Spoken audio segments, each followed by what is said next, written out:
Hello. Hello. Hello. Hello. सब लोग जल्दी से आ जाइए, उपस्थित हो जाइए।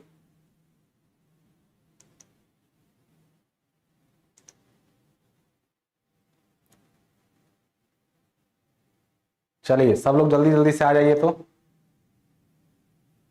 जो लोग अभी तक कनेक्ट नहीं हुए हैं जल्दी से जुड़ जाइए।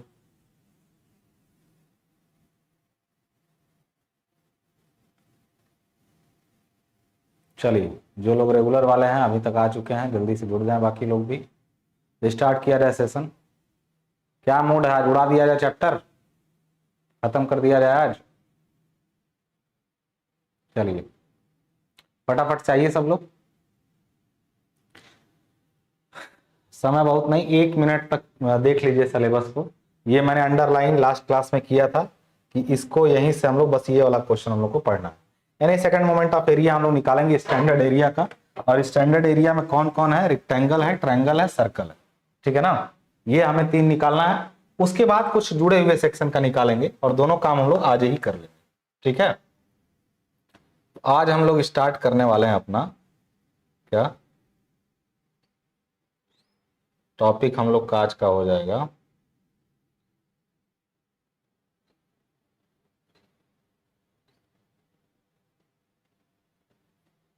क्या हो जाएगा बताइए? Moment of inertia of standard section. आवाज वगैरह तो सब क्लियर है ना? किसी तरह की सुनने और देखने की समस्या तो नहीं आ रही है हमारी तरफ से? आपकी तरफ से हो तो आप ठीक कर लीजिए। ठीक है? स्टैंडर्ड सेक्शन का मोमेंट ऑफ इनर्शिया निकालना हम लोग सीखेंगे। ठीक है? हाँ क्लियर होगा। ठीक है? तो अब स्टैंडर्ड सेक्शन में सबसे पहले किसका लेंगे? तो सबसे पहले हम लोग ले लेते हैं किसका? रेक्टेंगल का। रेक्टेंगल यानी इसको बोलते हैं हम लोग आयत। अब हिंदी वाले लोग ऑफेंड ना हो, इसका मतलब जो है इस पूरी बात का, इसका पूरा मतलब क्या होगा? मानक मानक कांटों का मानक कांटों का जड़त्व आघूर्ण। इसका हिंदी यही है, जड़त्व आघूर्ण। मानक कांटों का जड़त्व आघूर्ण। मानक कांटें कौन कौन सी हैं? तो मैंने बताया आपको। हाँ बिल्कुल, जो लोग जुड़ रहे हैं जल्दी से आगे आए, बहुत समय बर्बाद करने की कोई जरूरत नहीं। तो पहला मानक काट हम लोगों ने ले लिया आयत को, जो कि सिलेबस में दिया था, मैंने दिखाया था, रेक्टेंगल, ट्रायंगल एंड सर्कल। ठीक है? अभी तक आप लोगों ने जो सिद्धांत पढ़े हैं उनको याद रखिएगा, क्योंकि आज हमको उसकी जरूरत पड़ने वाली है। ठीक है?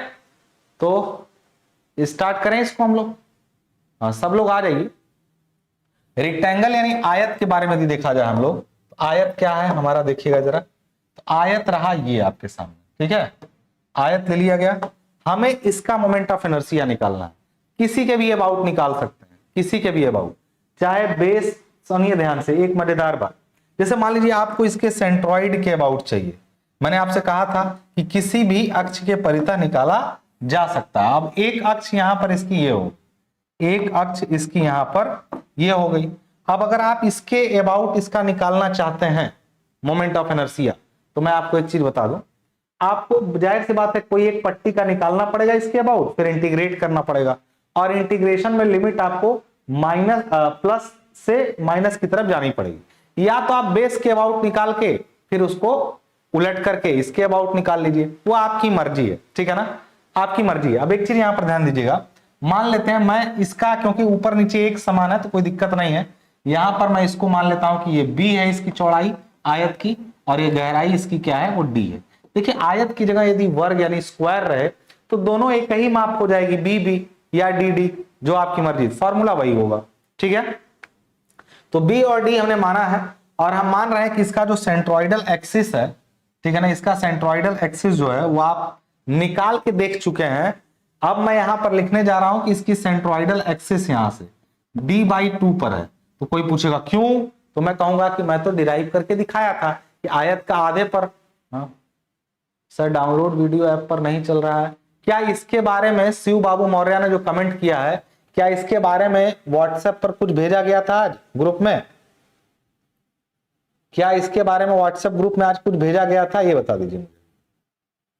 डाउनलोड वीडियो के बारे में आज व्हाट्सएप ग्रुप में कुछ भेजा गया था, यदि उसके बाद भी आपकी वीडियो नहीं चल रही है जो कहा गया उसमें बाद भी, तब आप अपना जो भी प्रॉब्लम आ रहा हो, देखिए एप्लीकेशन पर पढ़ते समय जो भी आपकी समस्या आ रही है, किसी दूसरे फोन से उसकी एक वीडियो रिकॉर्डिंग कर लीजिए, ठीक है, और उस वीडियो रिकॉर्डिंग को व्हाट्सएप पे हमारे भेजिए, ताकि हम देखें कि दिक्कत आपने करी है या फिर हमारी तरफ से कुछ हुआ, हम उसको सॉल्व करवा दें, ठीक है ना। तो आप इसको ध्यान दीजिए, किसी को भी कोई समस्या आ रही हो, देखो मुंह से बोलेंगे ना कि सर ये नहीं हो रहा है, तो कई बार पता नहीं चल पाता दिक्कत कहां है। तो आप एक वीडियो बनाइए अपनी पूरी प्रॉब्लम की, जिसमें प्रॉब्लम आपकी दिख रही हो, ठीक है, और उस प्रॉब्लम को हमको भेज दीजिए, सही करा देंगे उसको। होता है, बग्स आती रहती है, ठीक है। हाँ सुनिए, ये dy2 पर होगा इसका एक्सेस, क्या ये हम लोग डिराइव नहीं कर चुके हैं? कर चुके हैं, तो कोई दिक्कत नहीं है। अब हमको दोबारा थोड़ी करना है कि कैसे dy2 आया क्योंकि हमने डिराइव किया था। अब हम लोग फिर से क्या करेंगे, रेक्टेंगल में एज्यूम करेंगे एक पट्टी, एज्यूमिंग यानी एक पट्टी एज्यूम करेंगे, एज्यूमिंग वही एक स्ट्रिप मान लेंगे, एज्यूमिंग एन स्ट्रिप, एक स्ट्रिप मानते हैं हम लोग, यहां पर एक स्ट्रिप मान लेते हैं। अच्छा तुम टाइम बता रहे हो मैसेज का कि कब मैसेज आया, ठीक है, मैसेज का टाइम भी बंदा बता रहा है कि कब मैसेज आया, ठीक है। एक मिनट,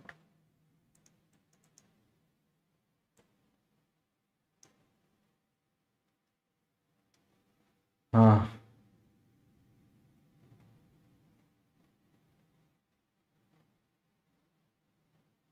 ठीक है।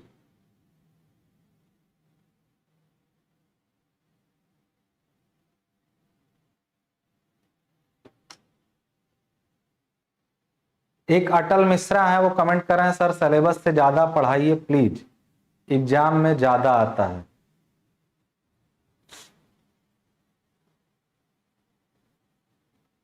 कुछ लोग कभी नहीं सुधरते हैं, और ये 4 बार कमेंट किया है।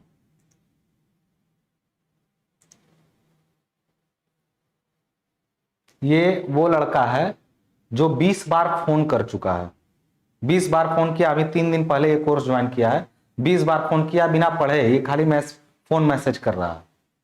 जैसे एक यूनिट पढ़ता है, फिर उसके बाद चौथा यूनिट पढ़ता है, फिर उसके बाद कहता है ये नहीं हुआ, जो करवाया गया रहता है टॉपिक उसको पढ़े बिना कहता है ये नहीं हुआ। तुम्हारा आज जो इलाज होगा वो तुम मेरा यकीन करो कोई सुनवाई तुम्हारी नहीं होगी, इसको याद रखना मेरी बात को, तुमको 1-2 बार नहीं 50 बार समझाया जा चुका। एज्यूमिंग एन स्ट्रिप, एक स्ट्रिप हमने मान लिया, एक स्ट्रिप, ये हमको बताएंगे कि एग्जाम में कैसा आता है।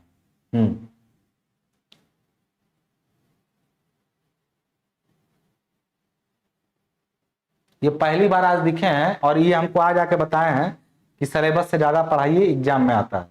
ये हम 13 साल से एग्जाम दिलवा रहे हैं और ये आज आए हैं पहली बार सेकंड सेमेस्टर में, ये हमको बता के चलेगा। इनका इलाज हम कर देंगे आज, नाम हो चुका है याद, इस बंदे का मुझे नाम याद हो चुका है। ये इतनी बार फोन किया सारे टीचर को कि इसको परेशान करके ब्लॉक कर दिए टीचर, लेकिन ये अपनी आदत से बाज नहीं आ रहा।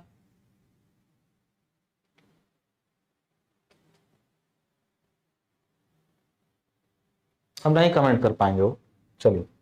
एज्यूमिंग एन स्ट्रिप, एक स्ट्रिप पतली पट्टी मान दिया हमने, और पतली पट्टी कहां मानेंगे, तो यहीं कहीं मान लीजिए जहां आपकी मर्जी हो, ऊपर नीचे कहीं भी मान सकते, देखो बार बार ऊपर मानता हूं ताकि पॉजिटिव आ जाए, ठीक है ना। तो यहां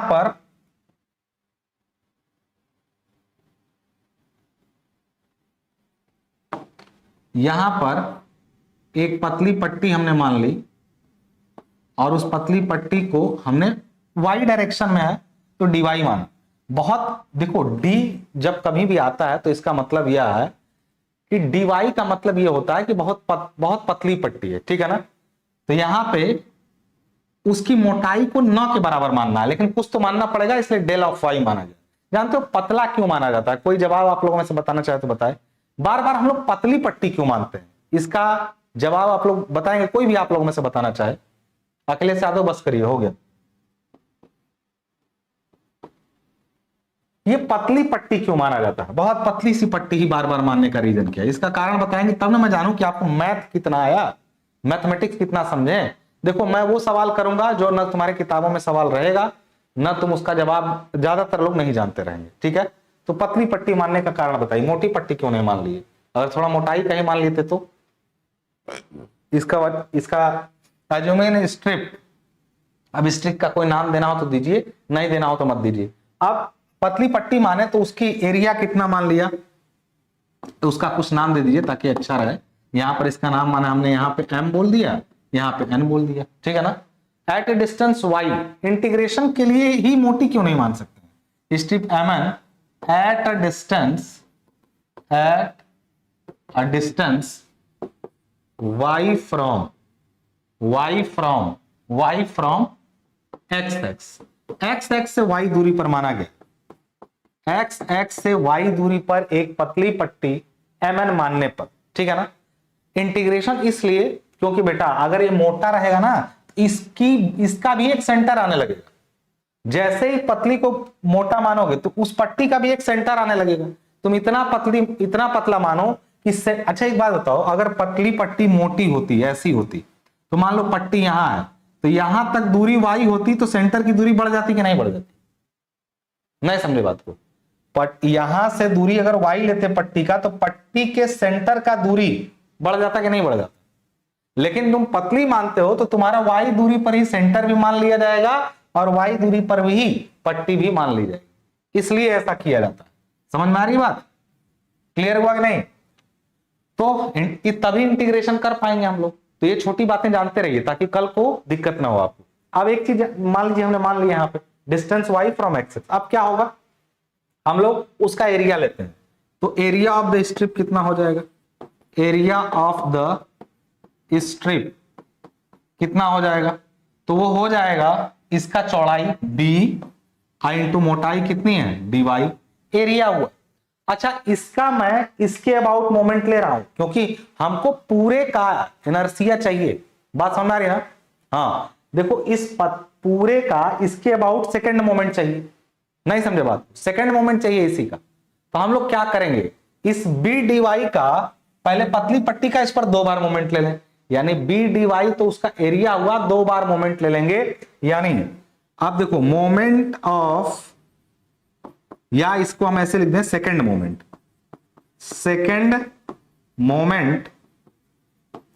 ऑफ स्ट्रिप अबाउट x के अबाउट इसका सेकंड मोमेंट क्या होगा, तो कहेंगे b dy इंटू वाई का स्क्वायर। अगर इसको ऐसे लिखना चाहें b dy इंटू वाई का स्क्वायर, ऐसा होगा कि नहीं, एरिया इंटू दूरी का 2 बार, हमेशा एरिया इंटू क्षेत्र जो दूरी होती है 2 बार मोमेंट लेना पड़ता है ना, तो सेकंड मोमेंट हमने ले लिया। अब इसी को हम लोग क्या करेंगे, इंटीग्रेट करेंगे, कहां से कहां, ये पट्टी y जो दूरी है वो ज्यादा हो सकती है d/2 और नीचे भी जा सकती है -d/2 तक, यही ना हो जाएगा। यानी कि ये इसका सेकंड मोमेंट हो गया b dy into y square, लेकिन इसका सेकंड मोमेंट लेना पड़ेगा पूरे का, तो हम इसी को इंटीग्रेट कर देंगे। इंटीग्रेट कैसे करेंगे, इंटीग्रेट करेंगे integrating it from d/2 to -d/2, यानी इसको d/2 से ऊपर ले जाए।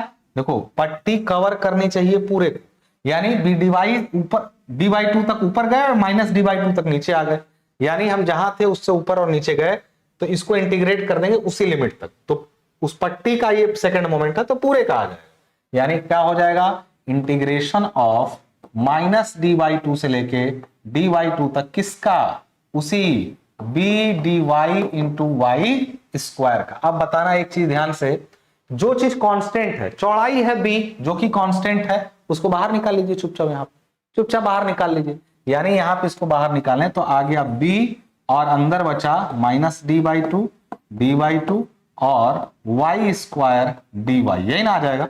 क्या आ जाएगा आंसर बताइए इसको इंटीग्रेट करने पे। अब देखो इसको इंटीग्रेट करोगे y का क्यूब बाई 3 आ जाएगा, y का क्यूब बाई 3 आ जाएगा यहां से यहां तक, इसका वैल्यू d/2 से लेकर के -d/2 तक कर दिया जाए आगे, सिंपल।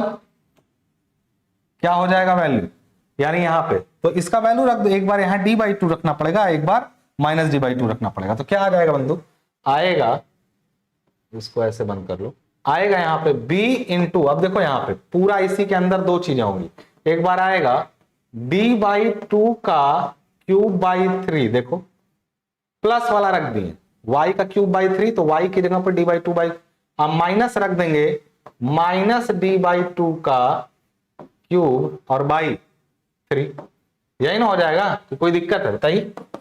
यानी इसको सॉल्व कर लीजिएगा, क्या कर ही दे रहा हूं, d बाई d का क्यूब है तो ये आ जाएगा d का क्यूब बटा 8 तिया 24, नहीं आ जाएगा? बताइए। b कांस्टेंट है बिल्कुल।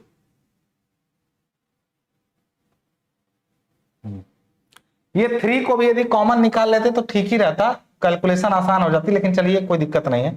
b यहां पर इसका हो जाएगा d का क्यूब बाई 8, तो 8 नीचे आएगा, 8 तिया 24, माइनस उधर आ जाएगा d का क्यूब और ये माइनस रहेगा क्योंकि माइनस डी गुणा माइनस डी गुणा माइनस डी, माइनस में आ जाएगा, ये भी क्या आ जाएगा? ये तो गड़बड़ बता रहा है यार, कुछ लिमिट में कुछ छूटा है क्या मुझसे? y का क्यूब बाई 3 है, नहीं नहीं, ये y की जगह ऊपर रखा जाएगा ना, इन दोनों का एक ही कांस्टेंट। एक मिनट, ये गड़बड़ हुआ है, ये गड़बड़ हुआ है, ऐसे ऐसे होगा ना? हाँ हाँ हाँ, वही आएगा, बिल्कुल आएगा। तो यहाँ पे अब इसको सॉल्व करेंगे हम लोग, यहाँ पे तो क्या आ जाएगा हम लोग का b, और ये क्या आ जाएगा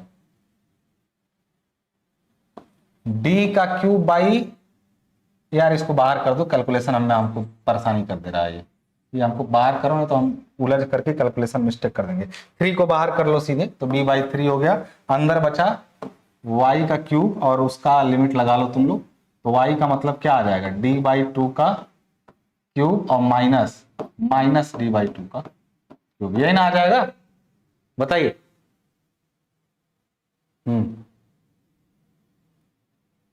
हाँ ठीक है, तो कितना आ जाएगा इसका वैल्यू? तो b बाई 3 आ गया और इसका वैल्यू आएगा d का क्यूब बाई 8 माइनस, और ये एक इसका भी ये अपने आप में माइनस बनाएगा, तो ये आ जाएगा माइनस d का क्यूब बाई 8। ठीक, अब देखो सही है, असल में मेरा कैलकुलेशन वाला हिस्सा बहुत अच्छा नहीं है, मतलब अब इसको सॉल्व कर लेंगे तो क्या आ जाएगा, ये प्लस में हो जाएगा, तो d का क्यूब बाई 8 और d का क्यूब बाई 8 ये भी है, ये माइनस माइनस प्लस हो जाएगा, तो 2d का क्यूब बाई 8 आ जाएगा, और इसी को सॉल्व करेंगे तो ये इससे कट जाएगा एक बार, 4 तिया 12, यानी आ जाएगा bd का क्यूब बाई 12। तो हमारा यही कल आया था, आना भी चाहिए था, याद रखना है।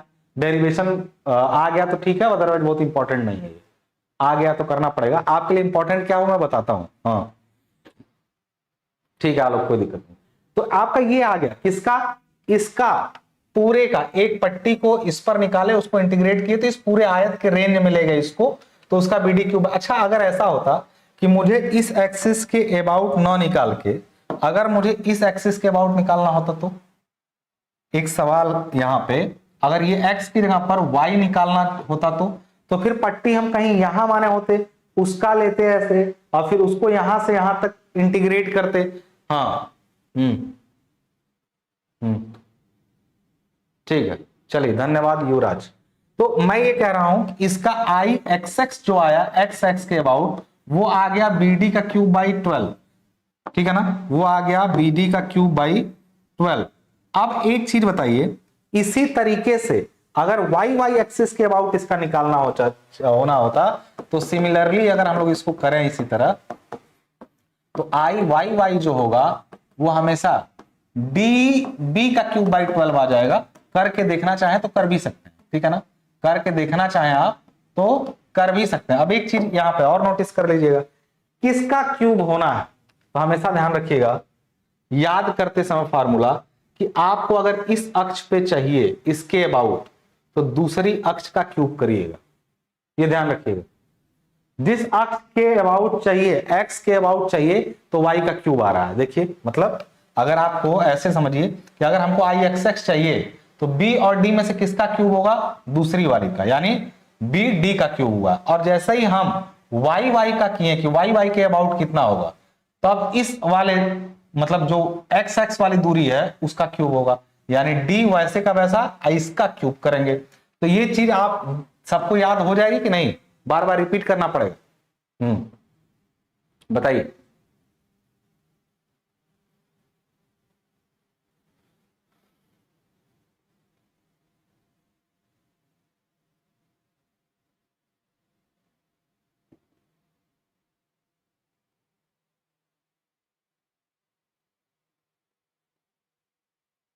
ठीक है, नेटवर्क इशू ऐसा कुछ है क्या?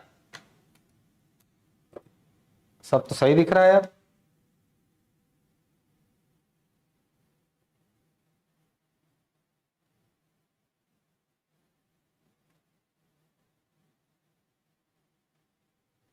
क्लियर है ना? तो अगला कोई और ले लिया जाए सेक्शन, हम लोग को केवल रेक्टेंगल थोड़ी करना था। मैं अपने में भी प्ले कर लूं यार, अगर कोई दिक्कत होगा तुम लोग को तो पता चल जाएगा मुझे।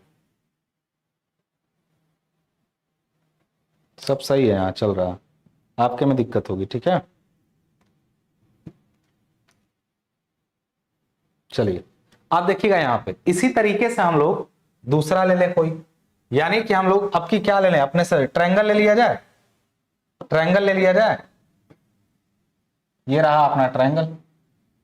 अब देखो एक एक दिक्कत वाली बात है यहाँ सेकंड वाले में, ट्रायंगल में एक समस्या है। क्या? ट्रायंगल यानी त्रिभुज का यही चीज निकालेंगे हम लोग, इसके सेंट्रोइडल एक्सिस के अबाउट त्रिभुज। अच्छा एक बात बताओ, अगर त्रिभुज का हम लोग केंद्र मान लेते हैं यहाँ पे है केंद्र का, कहां होगा इसका, कितनी ऊंचाई पर होगा? सपोज कर लो इसका यहां से चौड़ाई b है और इस ट्रायंगल की जो हाइट है वो h है, तो बताओ कहां होगा ये, इसका सेंटर जो होगा, सेंटर तो यहां से कितनी दूरी पर होगा? निकाला जा चुका है, कितनी दूरी पे? h/3 पे होगा। ठीक है ना?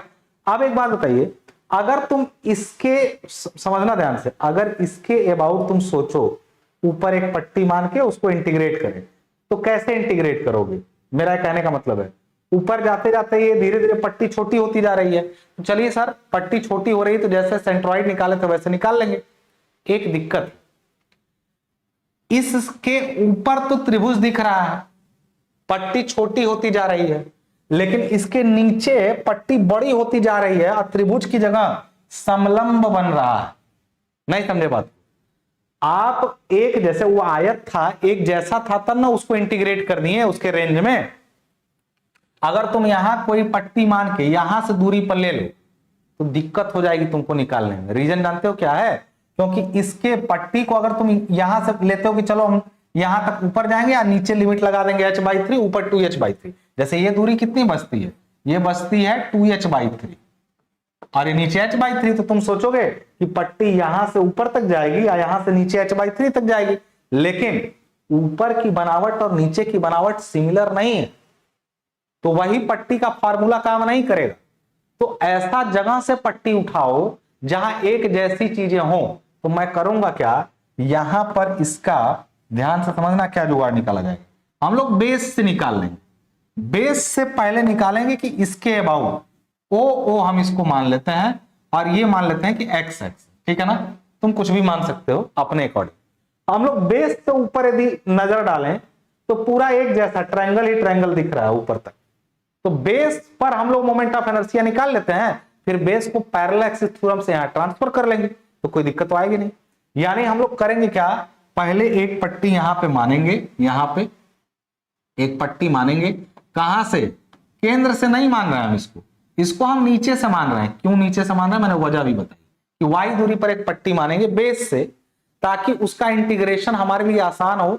क्योंकि ये अब ऐसे कैसे होगा, तो चलो ये h है, y दूरी पर पट्टी है, यहां पे चौड़ाई b है, यहां पे चौड़ाई को b' मान लेते हैं, यहां पे चौड़ाई को b' मान लेते हैं, कुछ भी मान लो, l मान लो, जो मन करे वो मान लो, तुम्हारी मर्जी है। ठीक, अब एक बात बताओ यहाँ पे कि हम b' की वैल्यू निकालना चाह रहे हैं कि b' कितना हो जाएगा।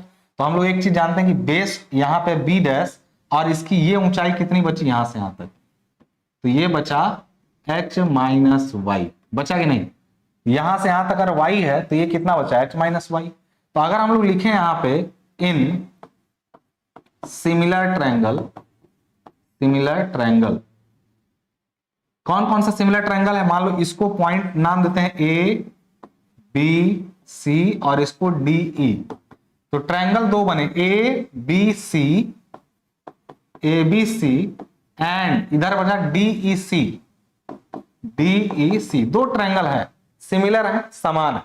यानी इस केस में हम लोग लिख सकते हैं कि कैसे समान है इनके, ये बड़ा ट्रायंगल और एक छोटा ट्रायंगल सिमिलर इसलिए कि उनके इंटरनल एंगल एक समान है। इस केस में ये जो b और इसका h होगा, इसका b और इसके h के अनुपात के बराबर होगा। यानी यहां लिखेंगे कि b डैश बाई ये h माइनस y बराबर होगा b बाई h। यहां से b डैश की वैल्यू आ जाएगी। b डैश का वैल्यू दिख रहा है कि नहीं सबको? रुकिए,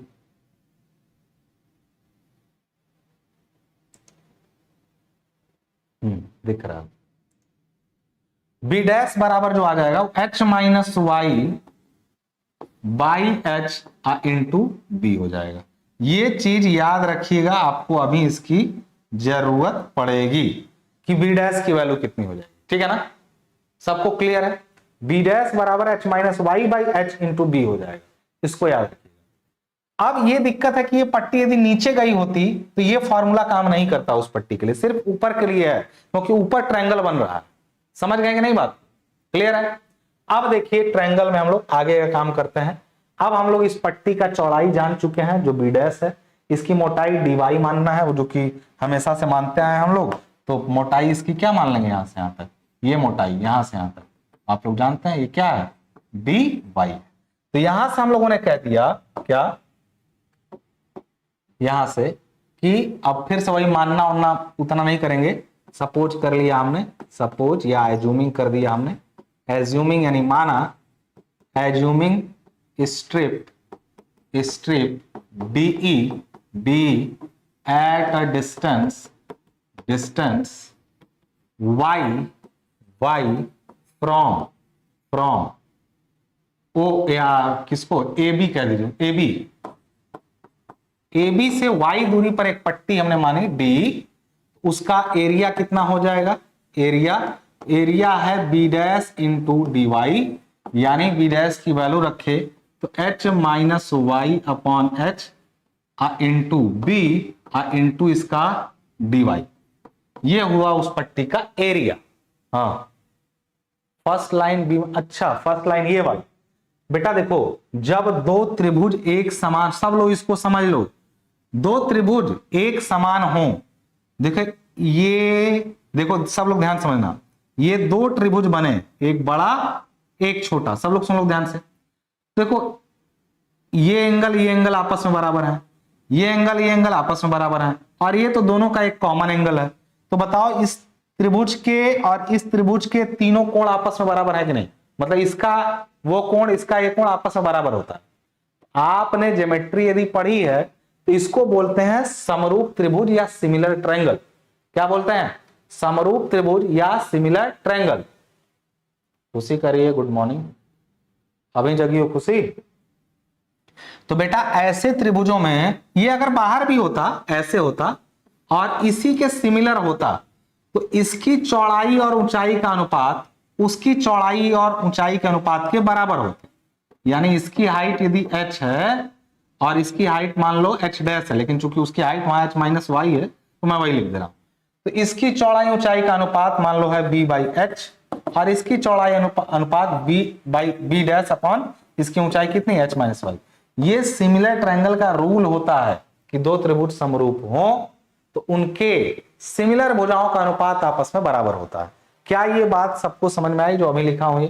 ये हाई स्कूल की बात है, 9th क्लास में भी पढ़ाया जाता है। सबको ये सिमिलर ट्रायंगल नहीं, समरूप त्रिभुज नहीं पढ़े होते लोग। सिमिलर ट्रायंगल, एक जैसे ट्रायंगल है तो उनकी भुजाओं का अनुपात आपस में बराबर होता है। उसी अनुपात से बी डैश का वैल्यू निकाल लेंगे, बी डैश बराबर h minus y by h into b. Clear है? मिटा दे रहा हूं। चलो अब आगे देखते हैं हम लोग। यहाँ पे ये आया उस पट्टी का क्षेत्रफल। अब इस पट्टी का क्षेत्रफल ये है तो इसका घूर्ण ले लेते हैं यहाँ पे, यानी सेकेंड मोमेंट ले लेते हैं। Second moment of the strip यानी पट्टी का दोहरा आघूर्ण अबाउट, यानी किसके अबाउट? अबाउट ए बी के अबाउट इसका दोहरा घूर्ण क्या होगा? तो होगा h minus y upon h into b into d y into y का स्क्वायर। बताइए कोई दिक्कत? क्लियर है ये बात? ये इसलिए मैं जल्दीबाजी में बता दिया हूं कि मुझे लगा तुम लोग को पता होगा। नहीं पता हो तो पूछ लो। देखो डाउट तुम 1000 पूछो बेटा, डाउट तुम 1000 पूछो, बशर्ते रिलेवेंट पूछो।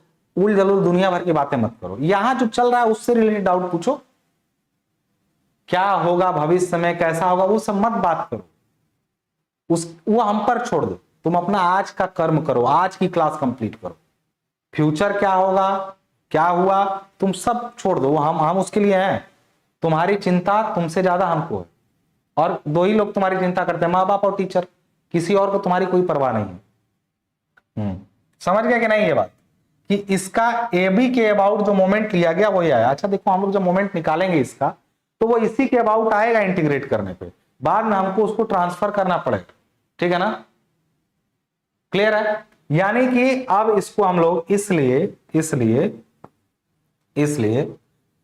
मोमेंट ऑफ इनर्शिया, यानी हम लोग सीधे लिखेंगे इसलिए moment of inertia of whole area, अब पूरे एरिया का, यानी टोटल जो area, total area about AB के अबाउट टोटल एरिया का मोमेंट। तो भैया क्या कुछ नहीं करना है, इंटीग्रेट करना है इसको जीरो से, क्योंकि पट्टी अब की हमने यहां से उठा, इससे ऊपर माना है वाई दूरी पे, तो नीचे जाना नहीं है, ऊपर खाली जाना है। ऊपर कितना तक जा सकते हैं, एच तक, जीरो से एच तक ऊपर जा सकते हैं। इंटीग्रेट करेंगे किसको, h minus y by h into b into d y into y का स्क्वायर। इसको इंटीग्रेट कर दीजिए जीरो से एच तक, आपका इसके अबाउट आएगा, बाद में वहां ट्रांसफर कर लिया जाएगा। क्लियर है सभी को।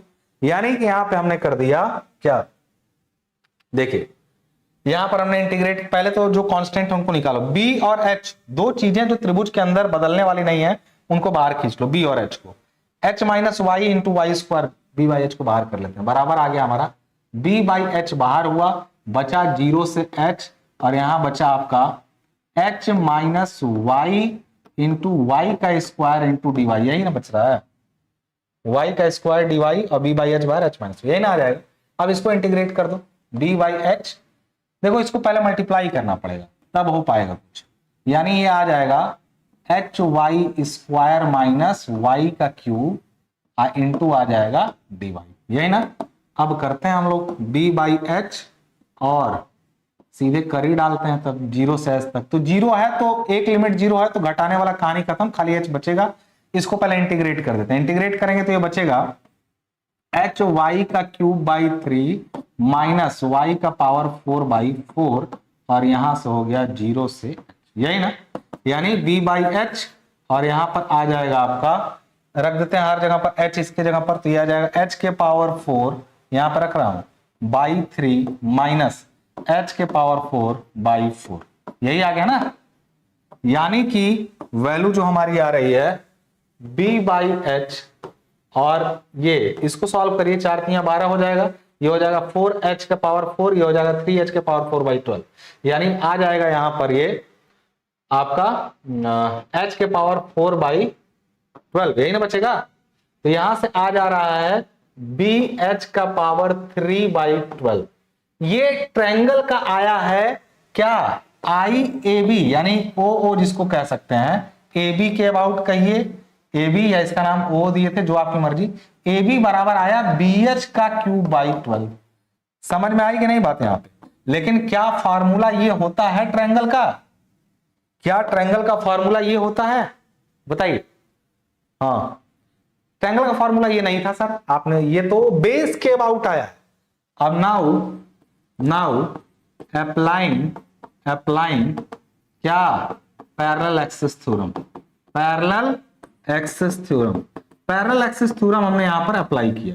हम जानते हैं कि IAB बराबर होता है IGG या IXX माना था ना इसको हम लोग, ये इसको हमने माना IXX प्लस AH स्क्वायर, ये होता है ना, बताइए।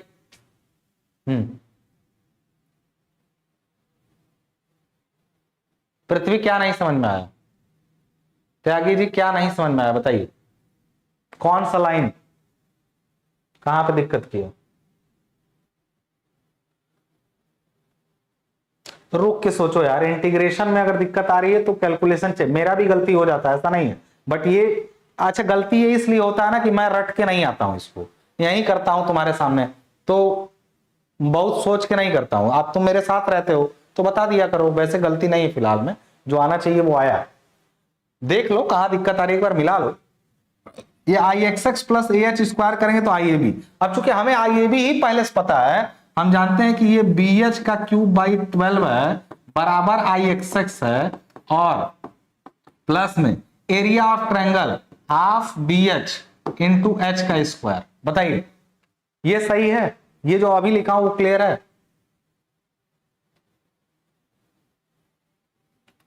ये नहीं समझ में आया? अरे यार जब y को इंटीग्रेट किया गया है तो ये लिमिट का मतलब है जितने y हैं सब जगह h आ जाएगा। देखो यहाँ h गुणे h का क्यूब तो h के पावर 4/3, यहाँ h के पावर 4/4। क्या दिक्कत है इसमें? रखा। अब लिमिट का वैल्यू रेंज है 0 से h तक, तो 0 रखने का कोई मतलब, यहां कोई संख्या रहती तो फिर ये पूरा एक साथ रख के माइनस वो रखा जाता। समझ में आ रही? ये कल किया तो हूं ऐसा, कल या लास्ट क्लास में। हाँ y जो वेरिएबल के डिवाई y के रेस्पेक्ट में। अच्छा एक बात बताओ, तुम लोग में लिमिट पढ़ाया गया है कि नहीं, ये बता दो पहले। मैथमेटिक्स में लिमिट पढ़ाया गया कि नहीं? कौन से में? मैथ फर्स्ट में कि मैथ सेकंड में? लिमिट इंटीग्रेशन में लिमिट है कि नहीं, पहले ये बताओ। ऐसा तो नहीं कि मैं सोच रहा हूं है, होना चाहिए। बिना लिमिट के अगर इंटीग्रेशन किए हो तो वो कांस्टेंट लगाते रह जाओ। तुमको उस वाले इंटीग्रेशन की जरूरत कांस्टेंट वाले की पड़ेगी, अभी बहुत लास्ट में पड़ेगी थोड़ी सी। लिमिट वाला बहुत जरूरी है तुमको, ये बार बार आएगा बेटा, सही कर लो इसको। लिमिट वाला चैप्टर ठीक से पढ़ लो, बेसिक इंटीग्रेशन आएगा और बहुत इजी वाला लिमिट आएगा, ठीक है ना? ये समझ गए कि नहीं? अच्छा ये वाला समझ में आया? ये कि आई ए बी, मैंने कहा कि यहां का पता होता तो हम प्लस करते, तो मैंने आई एक्स एक्स प्लस दिस बराबर ये होगा, तो यहां हमको उल्टा पहले यही पता है तो इसी को रख दिया। आई एक्स एक्स नहीं पता है क्योंकि एक्स एक्स के अबाउट निकाले नहीं है हम, और एक्स अगर हम एक्स एक्स में a इंटू एच स्क्वायर किए होते और यहाँ एच स्क्वायर नहीं होगा। क्यों? क्योंकि इनके बीच की दूरी का स्क्वायर होता है, तो एच है कि h/3 है। ये क्या होता है, जहां पे इसको ट्रांसफर किया गया उनके बीच की दूरी का स्क्वायर, तो क्या h का स्क्वायर किए? गलत नहीं है यहाँ पे। हालांकि फार्मूले में उसको h माना गया था, दूरी को फार्मूले में दूरी को h माना गया था कि जो दूरी हो, लेकिन यहां पर हमारी जो दूरी है वो h/3 है, तो इसको ठीक कर लो। जो दोनों दूरियां हैं वो h/3 का स्क्वायर होगा, ठीक है? समझ गए कि नहीं? जब मैथ में ही बैक लग गया तो क्या होगा जीवन में, बताइए? मैथ में बैक लग जा रहा है। मैं हाई स्कूल से मैथ करके गया था, 48 नंबर आया था 50 में। आता मुझे कुछ नहीं था मैथ में। अरे मैथ इतना सिंपल तुम लोग का आता है कि रटने वाला आता है मैथ। ये भी नहीं कि बहुत IIT JEE वाला मैथ आ जाता है। इतना सिंपल मैथ का पेपर आता है कि रट डालो तो पूरा मैथ निकल जाए, जो कि रटने वाला सब्जेक्ट नहीं है। फिर भी इसको सही कर लो बेटा, आई एक्स एक्स का वैल्यू निकाल लो, इस पूरे में से इसको घटा दो। ये कितना आ रहा है? हाफ। अच्छा ये बी एच का क्यूब हो जाएगा और नीचे बचेगा 3 दूना 6, बी एच का क्यूब बाई 6 हो रहा है ना ये, तो यहां आ जाएगा b h square, b h का क्यूब बाई 12 बराबर होगा आई एक्स एक्स प्लस कितना है भाई, बी एच का क्यूब बाई 3 दूना 6, बी एच का क्यूब बाई 6। ये ना हो जा रहा है? ये तो छूट रहा है। नहीं 3 भी है, ये 3 का भी क्यूब होगा, सॉरी ये 3 का भी स्क्वायर होगा, 9 होगा यहाँ पे, तो 9 दूना 18 हो जाएगा,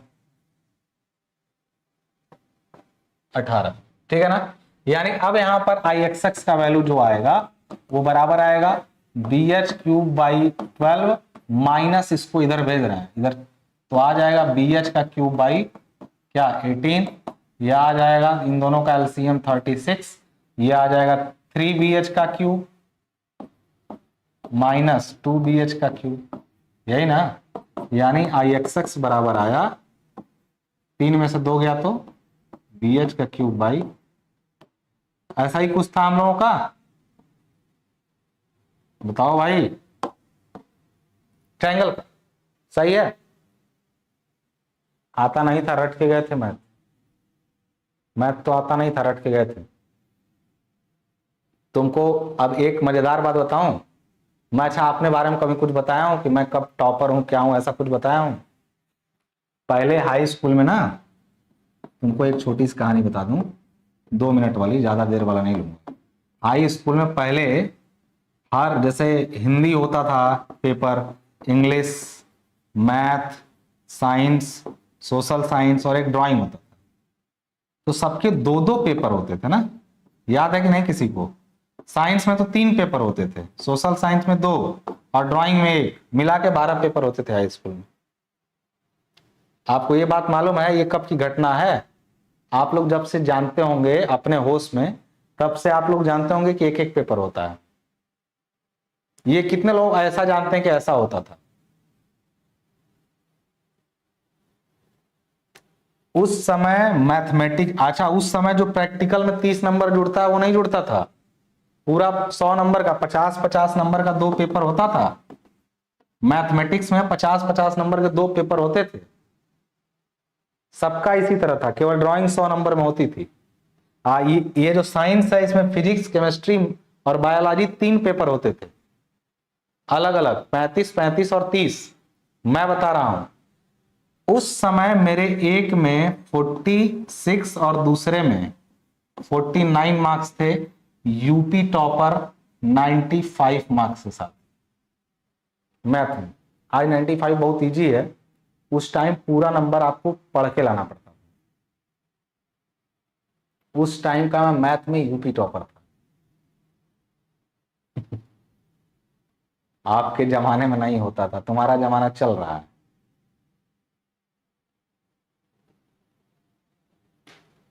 उस साल का मैं यूपी टॉपर था, ठीक है। इसमें भी अच्छा था, इंग्लिश में भी 84 मार्क्स तक पहुंचे थे। इसमें भी जो आपका ये हिंदी है, सॉरी मैथ में इसको समझ रहा था, मैथ हिंदी में मेरे 86 थे, ऐसे ऐसे तब। और उस समय मैं आपको बता दूं, जब मेरे मार्क्स आए थे तो मैं 75% स्कोर कर पाया था। सोशल साइंस में काफी खराब स्कोर था, 57 मार्क्स थे मेरे, सबसे खराब।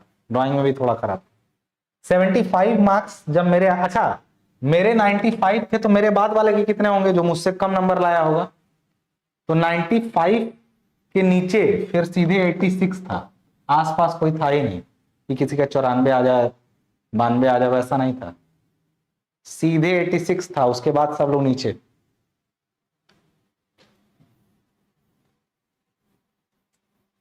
आइए मुद्दे पर आते हैं। तो ये आपका ट्रायंगल का आ गया। सिमिलरली यदि हमें सर्कल का निकालना रहे, 3 ही थे हमारे पास सिलेबस में, ठीक है ना, सर्कल का। अब सर्कल यदि निकालना रहे तो इसकी कहानी और अलग, इसकी कहानी ये अलग, इसमें देखिए कहानी क्या अलग हो जाती है। ये हुए इसके एक्सिस। अब एक चीज ध्यान देना बेटा, इसका कोई भी एक्सिस लो कहीं भी, सब एक्सिस एक जैसा ही होगा, ठीक है।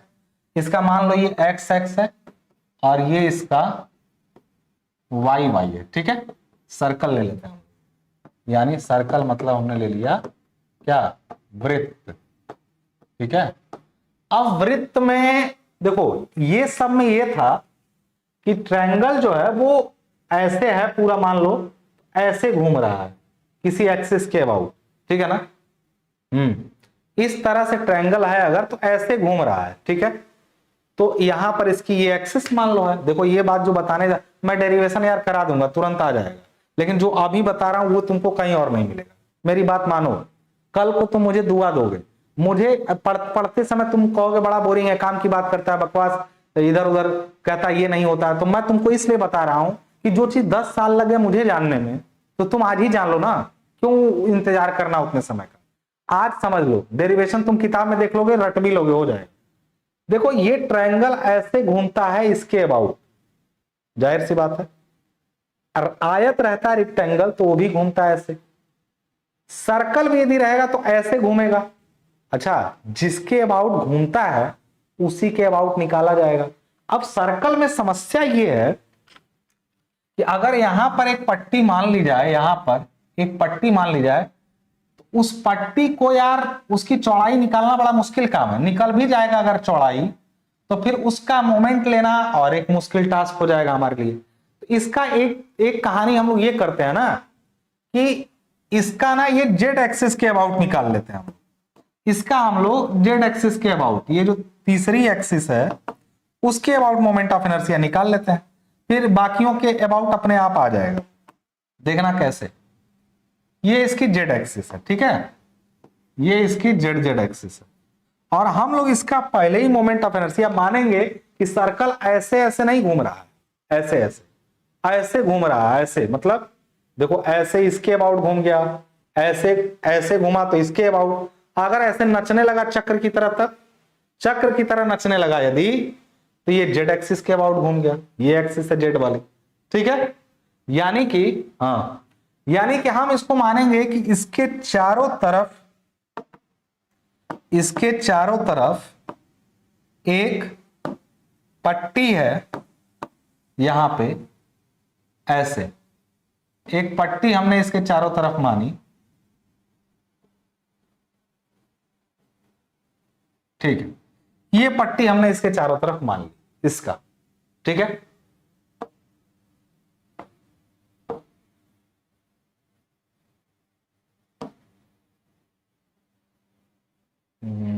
ठीक है, ये पट्टी हमने मान ली, और इस पट्टी को हम, हाँ क्या हुआ, हेलो उद्देश्य शर्मा, बताइए क्या दिक्कत हो गया।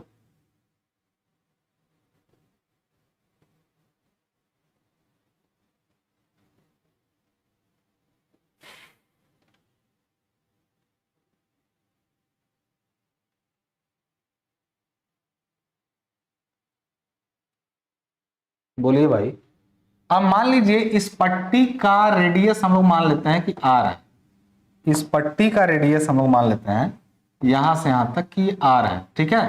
अब ये भाई इस पूरे का रेडियस अगर माने इस सर्कल का, तो सर्कल का रेडियस कैपिटल आर मान लेते हैं, ठीक है, और इसका जितनी दूरी पे ये है इसको हमने आर मान लिया। अब पट्टी की मोटाई फिर से वही थोड़ा सा बड़ा बनाना चाहिए था, डी आर पट्टी की मोटाई हमने मान ली कि डी आर मोटाई की पट्टी है, चारों तरफ है और रोटेट कर रही है जेड एक्सिस के अबाउट, ठीक है, ठीक है। हाँ अब देखिए यहां पे सर्कल में पट्टी का क्षेत्रफल निकालना है, कोई बताएगा क्या होगा इस पट्टी का क्षेत्रफल, पूरा लंबाई इंटू मोटाई कर दें तो आ जाएगा, तो क्या हो जाएगा पूरा लंबाई, यानी area of strip at a distance r from centroid, centroid से आर दूरी पर जो पट्टी है उसका एरिया कितना होगा, तो कहेंगे पट्टी की लंबाई, और लंबाई मतलब परिधि 2 पाई आर इंटू मोटाई है डी आर, सही है, यही ना होगा, 2 pi R into D are मोटाई होगी। तो कहेंगे सर इस पट्टी को देखो नौटंकी है ना कि अगर इस एक्सिस के अबाउट घुमाओगे ना तो अच्छा एक बात बताओ, ये जो रिंग बनी है अंदर पिंक वाली, उसको अगर तुमको एक्स एक्स के अबाउट घुमाना रहता तो एक्स एक्स से इसकी दूरी कितनी है इस पट्टी की, तो कहेंगे यहाँ पे एक्स एक्स से 0 है, अब बढ़ते बढ़ते दूरी काफी बड़ी है फिर घट के 0 हो गई है। लेकिन अगर तुम ये एक्सिस मान लो परपेंडिकुलर टू दिस डायरेक्शन, तो इससे तो एक समान दूरी पर पट्टी बनी हुई है हर समय, यहां से पट्टी हर समय आर दूरी पर है, मतलब ये घूमेगी अगर पट्टी तो जेड एक्सिस से यानी इस लंबवत एक्सिस से आर दूरी पर ही रोटेट करेगी, बिल्कुल सही। तो ये एरिया यहां पे हो गया, और इसका सेकेंड मोमेंट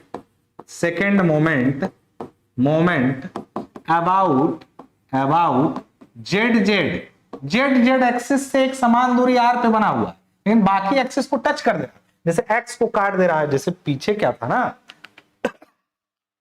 अगर तुम बेटा इस पट्टी को रोटेट कराते बेस के अबाउट तो पट्टी कभी इस एक्सिस को काटती, एक समान दूरी पे बनी हुई है वाई पे। इसी तरह जो आयत था उसमें भी क्या था, वाई पे बना हुआ है, यानी ये पट्टी कभी भी इस अक्ष के परितः घूमती रहेगी, इसको कहीं टच नहीं करेगी। लेकिन जो सर्कल था उसमें दिक्कत ये था कि इसको यदि हम लोग देखें इस पट्टी को, तो ये ऐसे घूमी हुई पट्टी टच कर दे रही है, लेकिन ये टच किसको नहीं करेगी, जेड को कभी नहीं टच करेगी, जेड उसके लंबवत है। हाँ आप एक चीज यहां पर ध्यान देना, क्या कि second moment of area about Z. अच्छा ठीक है, धन्यवाद आपका जिन्होंने भी ये कहा, ठीक है ना, आप थोड़ा सा पढ़ लो बेटा विवेक। मैं ये कह रहा हूं कि second moment about Z Z क्या हो जाएगा, तो कहेंगे कि एरिया इनटू दूरी जो है उसका स्क्वायर। जेड जेड से दूरी वही है, यही ना हो जाएगा। बताओ, जेड जेड एक्सिस के अबाउट इस पट्टी का मोमेंट ऑफ इनर्शिया ये हो जाएगा, जेड जेड के about 2 pi R into D R, area into दूरी का स्क्वायर। इंटीग्रेट कर देते हैं, ठीक है ना।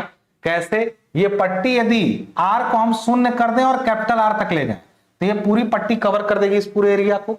यानी कि हम लोग करेंगे, इंटीग्रेट करेंगे इसको, इंटीग्रेटिंग फ्रॉम जीरो से आर तक इंटीग्रेट करेंगे तो फिर वही आई जेड जेड जो आ जाएगा पूरे सेक्शन का आई जेड जेड वो आ जाएगा। इंटीग्रेट किया हमने जीरो से लेके कैपिटल आर तक, हो जाएगा 2 pi R into D R into R का स्क्वायर। बताइए सही है, सही है कि नहीं?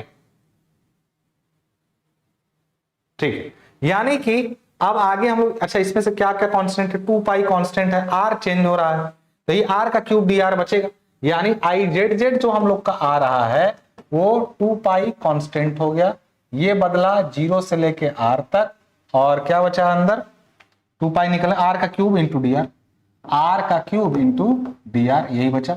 यानी वैल्यू हो जाएगी 2 पाई, और इसको हम लोग कर दें अगर तो ये आ जाएगा आर का पावर 4/4 और आ जाएगा जीरो से आर, किसका मतलब 2 पाई, इसके जगह पे आर आ जाएगा, कोई चेंज ही नहीं करना है, आर का पावर 4/4। और ये है आई जेड जेड की वैल्यू, ये आई जेड जेड का वैल्यू आ रहा है, बताइए।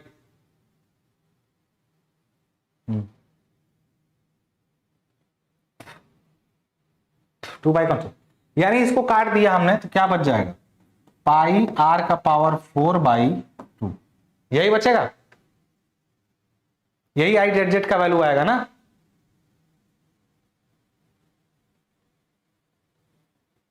तो ये आया कि आई जेड जेड आर के फॉर्मेट में आया त्रिज्या की।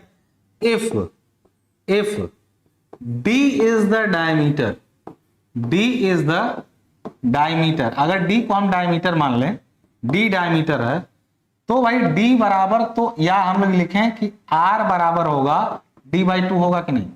हमने त्रिज्या को आर माना है, डायमीटर को डी, तो आर बराबर d/2 होगा कि नहीं। तो हर जगह हम लोग इसी फॉर्मूले में, आई जेड जेड के फॉर्मूले में जो आया है पाई आर का पावर 4, तो पाई आर की जगह पर लिखेंगे d/2 का पावर 4 और डिवाइडेड बाई 2, यानी ये आ जाएगा, देखिए 2 की घात 4 मतलब हो गया 16, नीचे आ गए 32, तो पाई डी का पावर 4/32, ये वैल्यू आई है किसकी, बताइए, ये वैल्यू किसकी आई है, आई जेड जेड बराबर आया, बताइए, आई जेड जेड बराबर। अब चूंकि हम जानते हैं अप्लाइंग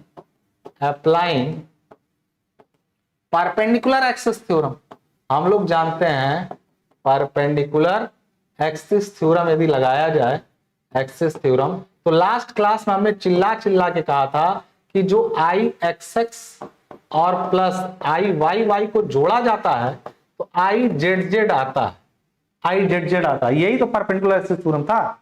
हाँ, नोटबुक में लिखें या वीडियो देख के बनाएं बेटा, इसका नोट्स मैं दे भी दूंगा, लेकिन जैसा डिटेल डेरिवेशन मैं करा रहा हूं हो सकता है वैसा नोट्स में ना मिले, तो उसको तुम खुद से बना सकते हो। जो तुमको मिलेगा नोट्स उसमें इतना डिटेल में डेरिवेशन नहीं होगा, मतलब सीधे यहां ये कैलकुलेशन के बाद सीधे लिख दिया जाएगा, ऐसा होता है, ठीक है ना। बाद में जैसे मैं बना रहा हूं उसको अपनी भाषा में जोड़ के बनाओ, जैसे तुम बाद में पढ़ सको वैसा नोट्स बनाना। तो मैं ये जानता हूं, लेकिन in case of circle, circle के केस में क्या होगा, in case of circle, circle में बेटा आई एक्स एक्स जो होगा बराबर आई वाई वाई के होगा। क्यों ऐसा होगा बताओ। तुम एक चीज जानते हो कि इसमें, जैसे देखो तुम पहला रेक्टेंगल का निकाले थे, तो बेटा इसमें आई एक्स एक्स था BD³/12 और ये था DB³/12, तो दोनों अलग अलग मोमेंट ऑफ इनर्शिया है ना, इस एक्सिस के अबाउट अलग आया, इसके अबाउट अलग आया। क्यों?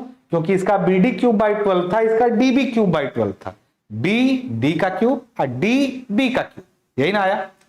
इसी तरीके से दोनों अलग हुए, ट्रायंगल का भी अलग हिसाब है, bh³/36 इधर से आया, अगर इसको लेते तो ये b होता, इधर h³/36 आता। लेकिन जब हम सर्कल लेंगे तो क्या x और क्या y, तुम इसको d मानो चाहे इसको d मानो, बात एक ही है। तो इसका ixx और iy आपस में बराबर होते हैं। तो यही मैं लिखा हूं यहाँ पे कि सर्कल की केस में ixx बराबर iy होते हैं, तो दोनों को लिख दें हम लोग, तो लिख सकते हैं कि ixx प्लस इसी को ixx बराबर izz, यानी कि लिख सकते हैं कि 2ixx बराबर izz या ixx बराबर izz/2 बराबर, अब izz का वैल्यू है πd⁴, तो यहां पे लिखेंगे πd⁴/32 और ये दो नीचे से गुणा कर देंगे, यही वाला दो जो नीचे है, तो यही वैल्यू आ जाएगी कितना, ixx बराबर क्या आ जाएगा, πd⁴/64। क्या समझ में आई बात, जल्दी बताइए। यहां पहले देख लीजिए अच्छे से, समझ में आई कि नहीं बात।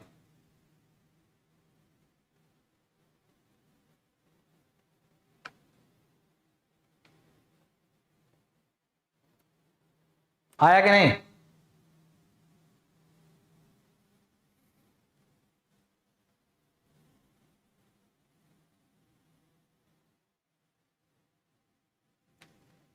एक्स वाई क्यों होता है, क्योंकि एक्स वाई एक प्लेन में हम जो हम माने हैं बेटा, ये जो हमने प्लेन माना है उसमें एक्स और वाई एक ही तल में है और जेड उनके परपेंडिकुलर है। इसलिए अगर तुम इसको जेड मान लिए होते तो एक्स फिर वाई वाला अलग हो जाता। जो तुम्हारे सवाल है ना, अच्छा बहुत बेसिक सवाल है, इनका और क्लियर जवाब तुमको, जैसे क्लियर तो यही जवाब है, तुमको समझ में आएगा अगले सेमेस्टर में, बता मैं रहा हूं, लेकिन हो सकता है तुम इसको बहुत रिलेट ना कर पाओ, अंदर से महसूस ना कर पाओ, तो महसूस करने का समय अगला सेमेस्टर है। लेकिन मैं ये कहूंगा कि कोशिश आज ही करो महसूस करने की। और इस महसूस करने का एक तरीका भी मैं बता रहा हूं। देखो मेरा लेक्चर एक बार में तुम पढ़ोगे तो तुम्हारे काम भर का पूरा समझ में आ जाएगा, लेकिन तुम सोचते हो, देखो दूध आया तुम्हारे पास, ठीक है, तो तुम दूध पी गए, ताकत आ गई, लेकिन तुम सोच रहे हो कि हम ताकत, अच्छा दूध अगले दिन रखोगे तो खराब हो जाएगा, तो दूध को थोड़ा जमा दो, दही जम जाए, तो 4-5 दिन चलेगा आराम से, खराब नहीं होगा, 4-5 दिन तक खा सकते हो। अगर उसी दही को मंथन करके मक्खन निकाल दो तो 1-2 महीना खा सकते हो, और उसी मक्खन को गर्म करके उससे घी निकाल दो तो तुम 4 साल रख सकते हो उसको। तो मेरे लेक्चर को अगर तुम घी निकालना चाहते हो तो थोड़ा मेहनत करो, दोबारा देखो सेम लेक्चर, यहां तो एक ही बार नहीं देख पा रहे हैं लोग, तो तुम दोबारा देखोगे तो तुम वही चीज कहोगे, अच्छा यार ये बोले थे हम सुने नहीं थे। तुम्हारे सवालों के जवाब मैं लेक्चर में देता हूं और ये कहता हूं कि बेटा ध्यान से सुनो, ये जरूरी है, तुम छोड़ के उसको निकल जाते हो। फिर वाइप करके देखो, ना समझ में आ गया तो मेरा नाम बदल देना। हर तुम्हारे सवाल जो मस्तिष्क में तुम्हारे पैदा हो रहे हैं, मैं उसका जवाब जोर दे के देता हूं, उस टाइम तुम उसको, क्योंकि हम अक्सर चाहते हैं कि हम जो जानना चाह रहे हैं वो मिल जाए, ऐसा होता है, हमारी भी यही टेंडेंसी है। बट कोशिश करो कि मैं जो बोल रहा हूं कि सुनो, तो उस पर ज्यादा जोर दो, क्योंकि तुम वो पूछोगे, बाद में पूछोगे, कल पूछो, पढ़ने वाला जो अनपढ़ है, जिसको नहीं पढ़ना वो तो कुछ नहीं पूछेगा, उसके लिए सब सही है। तो ये 3 डेरिवेशन हमारे हो गए, तीनों स्टैंडर्ड सेक्शन का हमने डिराइव करा दिया। कोई दिक्कत है यहाँ पे स्टैंडर्ड सेक्शन का? ऐसे ही बेटा इन सिंपल नियमों की मदद से तुम कितने भी शेप का कर सकते हो, हालांकि कैलकुलेशन बढ़ती जाएगी, कठिनाई बढ़ती जाएगी करने में, लेकिन आएगा सबका, जितना तुम जानते हो सबका आएगा। तो हम 3 का तो मैंने बोला था आपसे कि याद भी कर लेना है, डेरिवेशन भी तैयार रखना, ठीक है ना? हाँ बिल्कुल, अगर रिकॉर्डेड समय निकाल के देख पाए तो मेरा यकीन करिए 2 गुना आपका दिमाग चलना शुरू हो जाएगा, ठीक है ना? हाँ मैं बस ये कहूंगा कि ठीक है, कि अगर आपको एक बार में समझ में आ रहा है बेटा तो ठीक है, ना दोबारा देखो, तुमको कुछ ना कुछ नया जरूर मिलेगा। 3 डेरिवेशन हमने किए, तीनों का फॉर्मूला कल ही लिखवा दिया था, डेरिवेशन आज हो गया। अब हमारे पास बचता है किसका? कंपोजिट सेक्शन का। ये क्या होता है सर? यानी moment of inertia of composite section. सुनिए ध्यान से, अब यहां से आता है बेटा न्यूमेरिकल इनर्शिया ऑफ, और यही एग्जाम के लिए सबसे इंपॉर्टेंट होने की संभावना है। कंपोजिट सेक्शन क्या होता है?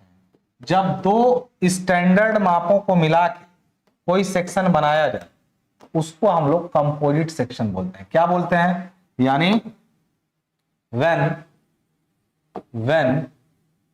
two or more when two or more standard sections are added are combined भी कह सकते हैं, are combined to form a new section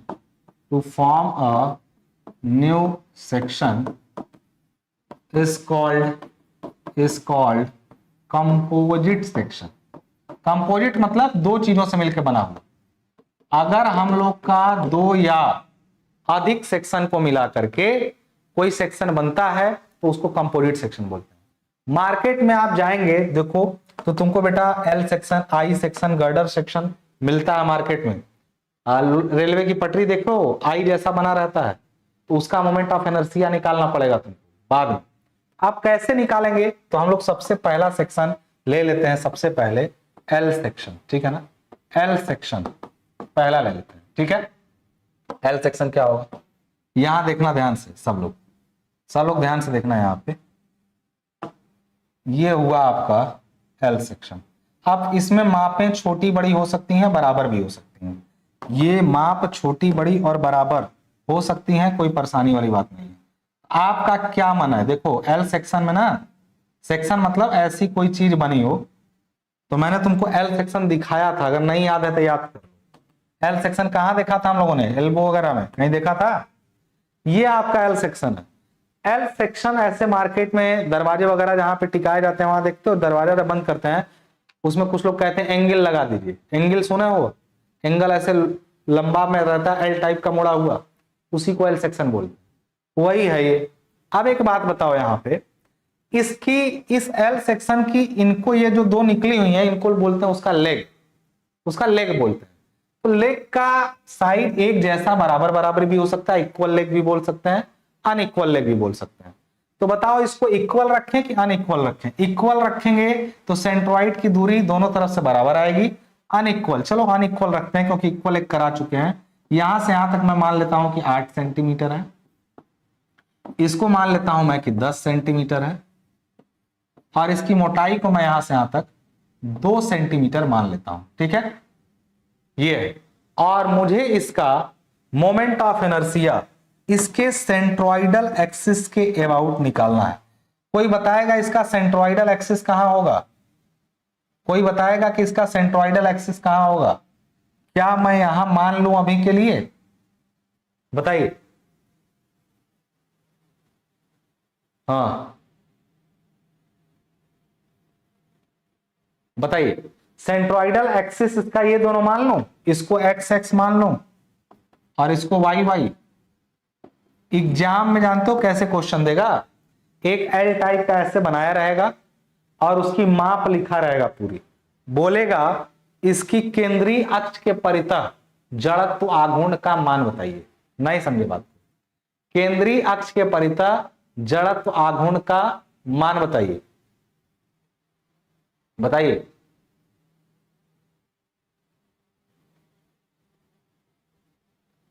हाँ, क्वेश्चन समझ गए कि नहीं? एग्जाम में क्वेश्चन देगा, कहेगा इसके केंद्रीय अक्ष के परितः जड़त्व आघूर्ण का मान बताइए, ठीक है ना। समझ में आ गई कि नहीं बात?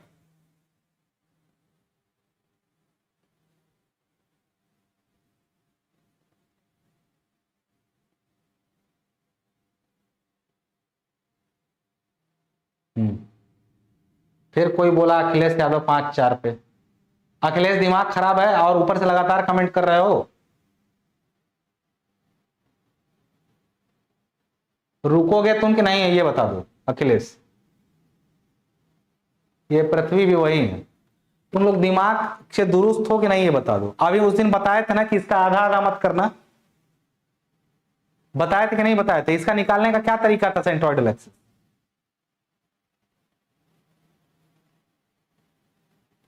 पहला काम हमको ये निकालना पड़ेगा कि इसका सेंट्रोइड कहां हो, फिर उसके अबाउट मोमेंट ऑफ इनर्शिया निकालना पड़ेगा।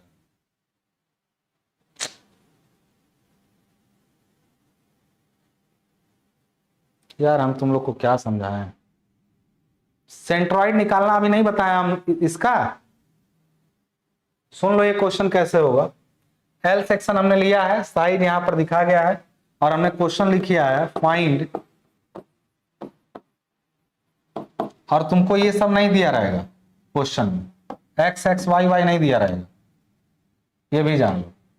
खाली बोला रहेगा ऐसे सेक्शन के माप देखे, find moment of inertia, inertia of given section about it's centroidal axis, about it's centroidal axis, इसके सेंट्रोइडल एक्सिस के अबाउट मोमेंट ऑफ इनर्शिया बताना। तो सबसे पहले सेंट्रोइड पता करेंगे, वहां से दो अक्ष दौड़ाएंगे, तब मोमेंट ऑफ इनर्शिया आएगा। अब सुनो क्या होता है, ध्यान से सुन लो कैसे निकलेगा, इसका निकालने का तरीका क्या है इसको। ठीक, तो पहले हम लोग, ये तो क्वेश्चन होगा कि कहेगा कि केंद्रीय अक्ष के परितः इस पूरी कार्ड का मोमेंट ऑफ इनर्शिया बताइए। तो पहला हम यहां पर लिख दिया सॉल्यूशन। सब लोग सुन लो, पहला क्वेश्चन है, ध्यान से सुन लो। सबसे पहले तो हम लोग पहले क्वेश्चन दिया रहेगा पेपर में, वैसे हम इसको अलग से अपनी कॉपी पे तुरंत बनाएंगे, और जब हम अपनी कॉपी पे इसको बनाएंगे तो हम इसको अपने हिसाब से बनाएंगे जैसा हमको चाहिए, जो दिया रहेगा उसको अच्छे से लिखेंगे, तुरंत यहां पर हम लोग इसको बना देंगे ऐसे।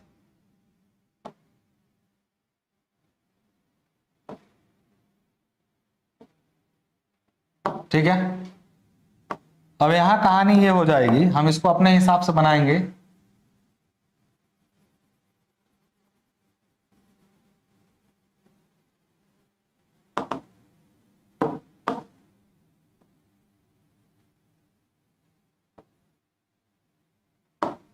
ये हो गया आपका जैसा दिया था उसके अकॉर्डिंग 10 सेंटीमीटर, ऊपर बाद में लिख लेना।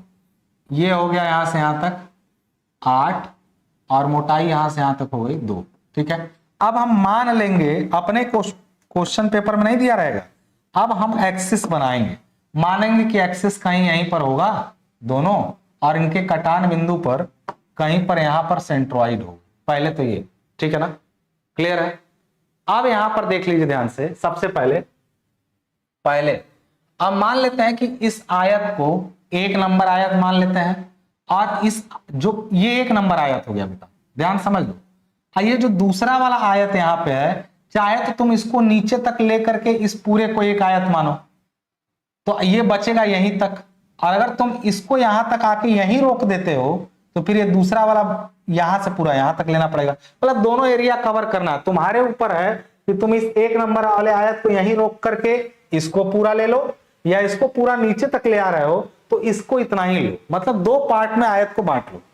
हमने क्या किया, किसी एक सेक्शन को दिया तो उसको स्टैंडर्ड शेप में तोड़ दिया। स्टैंडर्ड शेप 3 हमने बताए थे आपका, रेक्टेंगल, ट्रायंगल और सर्कल, 3 ही। यानी कि इस केस में हम लोग सरल तरीके से इसको क्या करते हैं, इसको हम लोग यहां पे मानते हैं कि एक आयत ये है ऊपर वाला, और एक 2 नंबर आयत ये है, ये 2 नंबर आयत। अब एक चीज को ध्यान देना, ये आयत 1 है, आयत 2 है। अब देखो यहां पे मैं क्या करने जा रहा हूं, सबसे पहले आयत 1 का एरिया लिखते हैं A1। A1 क्या होगा, कोई बताएगा एरिया? A1 इसका एरिया 10 गुणा 2, बताओ जल्दी, यानी 20। A2 कितना हो जाएगा बताओ, A2 कितना हो जाएगा? ये दोनों सेंट्रोइडल एक्सिस हैं। सेंट्रोइडल एक्सिस का मतलब हुआ, इसको तुम मान सकते हो कि ये जी जी हो गया, ये जी जी हो गया, और इसको या एक्स वाई ही मान लो, तुम्हारी मर्जी, आसान रहता है, लेकिन फिर यहां वाला एक्सिस मानने में दिक्कत करेगा, तो दोनों को एक ही नाम दे नहीं सकते हैं, तो इसको आई जी जी ही मानो, जी सही रहेगा, जी जी के अबाउट। ठीक है, और इसको मान लेते हैं एच एच मान लो, मर्जी तुम्हारी जो मान लो। और हम एक एक्सिस अपना यहां बनाते हैं, ध्यान देना इस जगह पे, जो मैंने आपको सेंट्रोइड निकालने का नियम समझाया था, याद करिए। सेंट्रोइड निकालने का क्या नियम था, हमेशा लेफ्ट साइड में बॉटम कॉर्नर पे 0 0 कोऑर्डिनेट मानते हैं, तब सेंट्रोइड निकलता है। ठीक, तो A1 आ गया बेटा 20, A2 कितना आएगा, A2 का कोई बता दे कितना आएगा, A2 कितना आएगा, कोई बताए एरिया उसका, जल्दी बताइए। A2, हाँ A2 16 नहीं आएगा, क्यों? क्योंकि 8 पूरा था, आप इसको 10 गुणा 2 जब पूरा यहां तक ले लिए तो इतना ही ना एरिया बचा जी। तो इस पूरे में से पहले 2 हटाओ, ये बचा 6, 6 में 2 से गुणा करोगे तो क्या है 12। आज 8:15 पे क्लास है क्या? आज कौन सा दिन है? ट्यूसडे को क्लास है। रुके मैं पता करता हूं।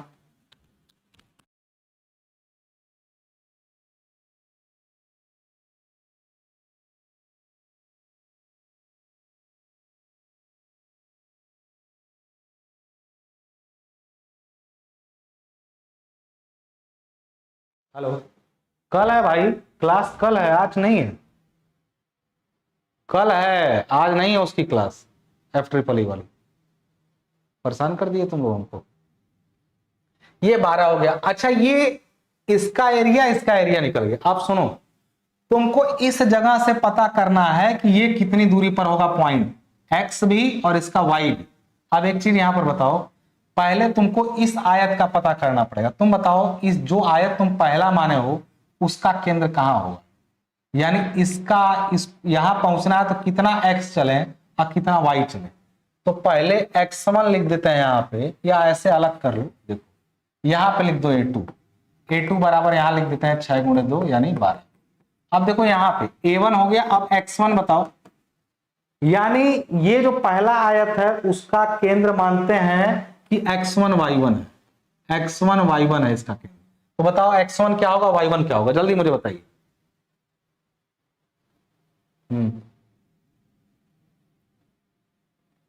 हमें को फूल बना रहे हो तुम लोग।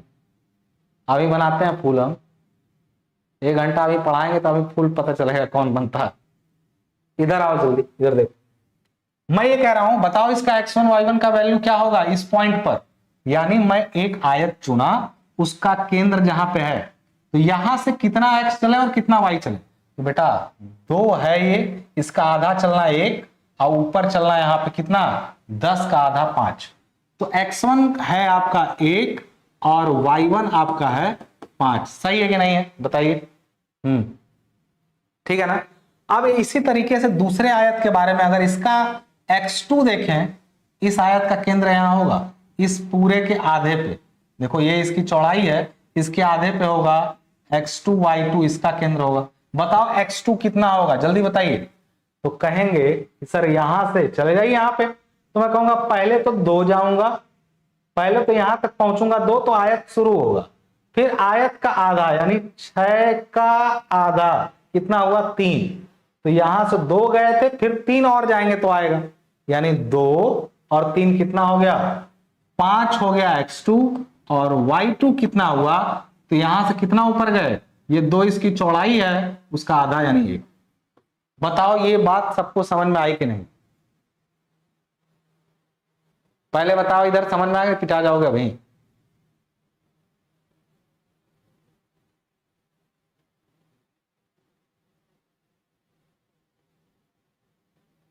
पहले बताओ ये x2 और y2 दोनों समझ में आया। तो अब क्या करना है, अब तो हम मान लेते हैं कि इस पूरे का केंद्र यहां पे कहीं होगा जिसकी लोकेशन x बार y बार होगी। मालूम है कि नहीं ये बात? मान लेते हैं। तो x बार बराबर क्या होता है, तो होता है a1 x1 plus a2 x2 upon a1 plus a2। और इसी तरह y बार बराबर क्या हो जाएगा, a1 y1 plus a2 y2 upon a1 plus a2। याद है कि भूल गए?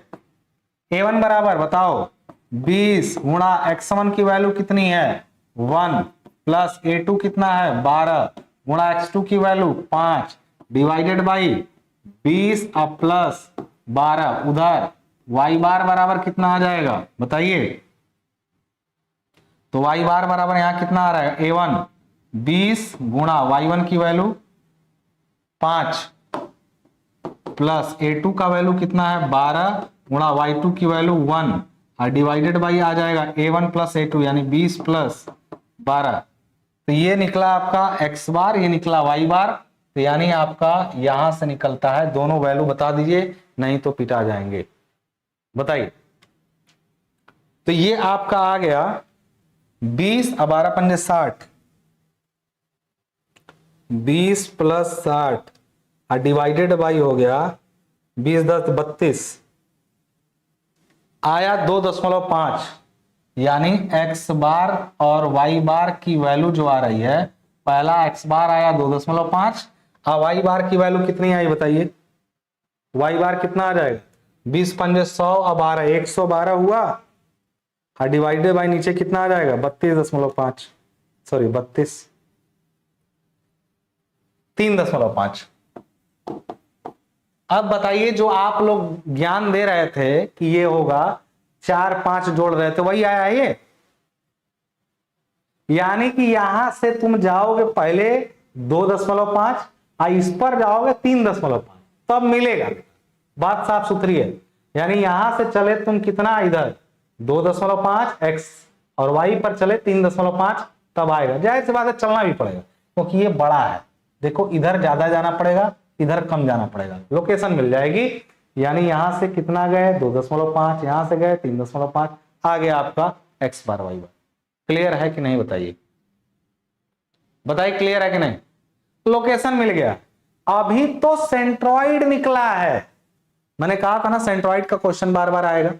सेंट्रॉइड निकलेगा, अब इसको मानेंगे कि जी जी और एच एच है या एक्स एक्स वाई वाई जो भी माने, तो अब इसका अब इसके अबाउट निकालना पड़ेगा मोमेंट ऑफ इनर्शिया।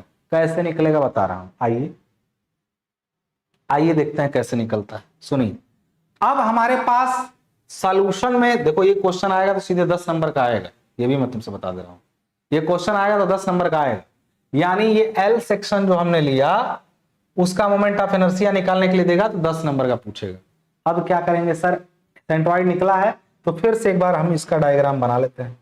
फिर से डायग्राम इसका बना लेंगे और बनाने के बाद अब की हमारे पास कुछ आंकड़े हैं और वो आंकड़े ये हैं कि सर ये रहा हमारा एल सेक्शन, और अब हम इसको पहले बनाए थे सेंट्रॉइड निकालने के लिए, अब इसको हम बनाएंगे मोमेंट ऑफ इनर्शिया निकालने के लिए।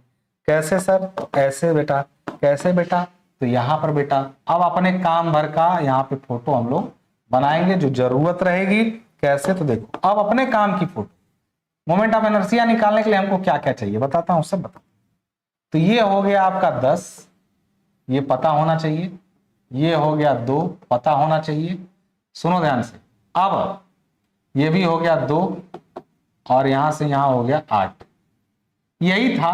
अब एक नई चीज पता चल चुकी है जो पीछे हमने निकाला कि यहां से यहां ये दूरी है 3.5 और यहां से यहां ये दूरी है 2.5। किसी को कोई शंका इतने में? हाँ,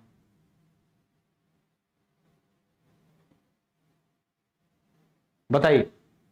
मतलब जो हमने अभी निकाला उसको हमने इसमें दर्शा दिया कि यहां से इतनी दूरी पर ये पॉइंट मिला, ये है सेंट्रॉइड। अब इसको तुम नाम दे दो एक्स एक्स। देखो जरूरी नहीं है, वही रख सकते हो, वही रख सकते हो, कोई दिक्कत नहीं है, लेकिन आई एक्स एक्स और आई वाई वाई कहने में ठीक लगता है इसलिए वही करते हैं। अब एक चीज ध्यान देना, क्या अगर तुमको इस आयत का मोमेंट ऑफ इनर्शिया पता है और इसको तुम यहां ट्रांसफर कर दो, और इस आयत का पता है इसको भी तुम यहां ट्रांसफर कर दो और दोनों को जोड़ दो, तो पूरे का आई वाई वाई आ जाएगा। मतलब इसका वाई वाई देखो, समझो ध्यान से यहां पे जरा क्या कहानी।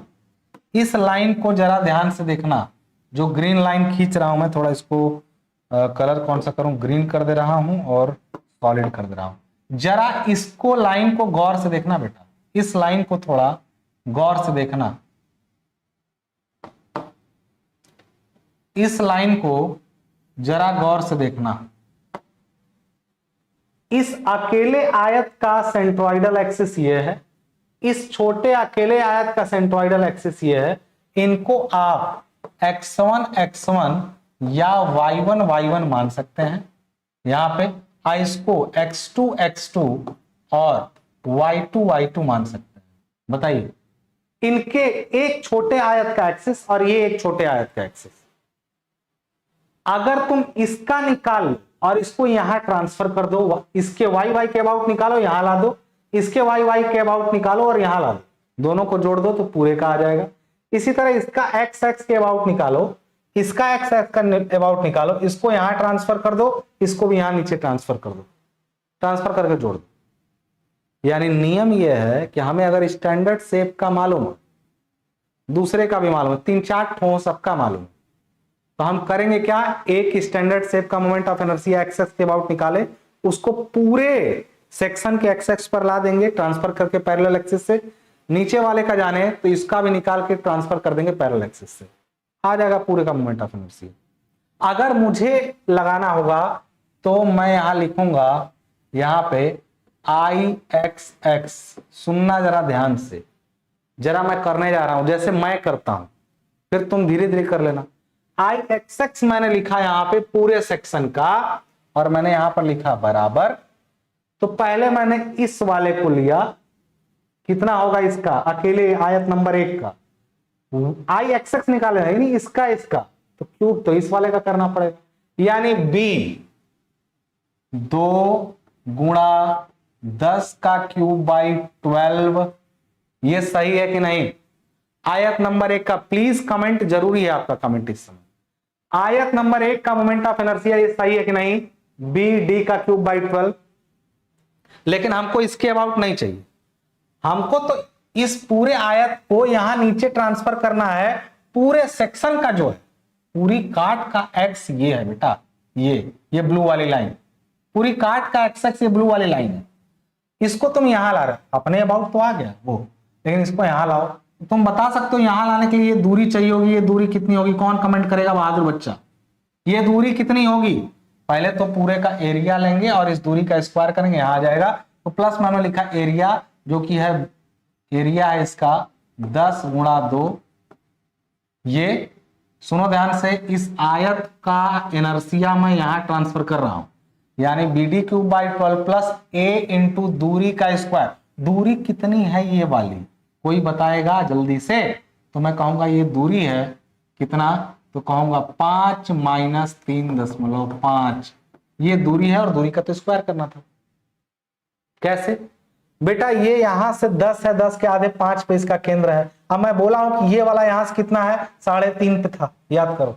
तो 5 में से 3.5, जब इस 5 में से 3.5 घटाओ, यही 1.5 आएगा, यही 1.5 दूरी, इसका स्क्वायर। क्या हुआ, ये बड़ा वाला आयत यहां ट्रांसफर हो गया। अब छोटे वाले आयत का एक्स एक्स ये है, इसको भी यहां ट्रांसफर करो और दोनों को जोड़ दो। तो बड़ा वाले को हमने ट्रांसफर कर लिया, अब जोड़ करके छोटे वाले को भी ट्रांसफर कर देते हैं। छोटे वाले को कैसे ट्रांसफर करेंगे? 1.4 होगा कि 1.5 होगा? 1.4 होगा कि 1.5? वेरी गुड, 1.5 होगा। छोटे वाले को भी ट्रांसफर करो, चलो मेरे साथ। तो कहेंगे सर इसका b और d का क्यूब। b कितना है सर? 6 गुणा d कितना है sir? Cube by sir 12 plus area कितना है सर? 6 गुणा 2। सर दूरी कितनी है सर? दूरी सर इसको यहां ले जाना है सर, यहां से सर इसको यहां, इसको तो सर नीचे लाना था, इसको यहां ले जाना है सर, अपने एक्सिस से दूर, इसको भी अपने एक्सिस से दूर ही ले जाना। इसका एक्सिस सर यहां से 1 पे है और ये दूरी सर 3.5 है, तो सर 3.5 में से हम नीचे का 1 घटा दें तो आ जाएगा 2.5 का स्क्वायर। ये एक ट्रांसफर हो गया है, दूसरा ट्रांसफर हो गया, दोनों को जोड़ दिए। कोई कैलकुलेट करके बताएगा इस पूरे का वैल्यू कितना आएगा? कोई आप लोगों में से कैलकुलेटर उठाइए और बताइए, सीधे आंसर आ जाएगा। अब वही हम धीरे धीरे करते क्या, पहले इसका निकाल लो, फिर पैरेलल एक्सिस लगाओ, फिर ये करो। एग्जाम में ये करोगे, सीधे सीधे ऐसे लिखोगे, एग्जामिनर समझते रहे अपना तुम क्या किया, डायग्राम बगल में है, जाके समझे अपना। तुम इसको बस सॉल्व कर दो, सीधे सीधे बेटा सॉल्व कर दो। सॉल्यूशन मैं कर रहा हूं, मेरे साथ साथ सब लोग करो। एग्जाम में कैलकुलेटर नहीं चला पाओगे यदि आज नहीं चलाए तो, जल्दी करो। यानी आया है देखो 10 का क्यूब 1000 गुणा 2, 2000 बटा 12 जो आया उसमें प्लस कर रहे हैं हम लोग, प्लस इसका, इस पूरे का देखो, ये 1.5 का स्क्वायर 2.25 होगा, 1.5 का स्क्वायर 2.25 गुणा 10 गुणा 20 करोगे तो आ जाएगा 20 गुणा 2.25 कितना आ रहा है? 211.66 ऊपर का आ रहा है। अब प्लस ये नीचे वाला कितना आ रहा है देख लो। हमेशा सॉल्यूशन इधर से शुरू किया करो, आसान रहता है। जैसे 2.5 का स्क्वायर पहले हमने कर लिया, जो आया उसमें इसका गुणा कर दिया, 6 दूना 12 का, जो आया उसमें जोड़ दिया, कितना, जो आया उसमें जोड़ दिया हमने, 2 का क्यूब 8 6 48, 48, ये 6 से कट तो जा रहा है, यही कट जाएगा, 1 6 दूना 12, यहां बचा 2 से 1 कटा, यहां बच गया 1 4, यानी प्लस कर दिया हमने 4, यानी 79। कोई और बताएगा कितना आ रहा है?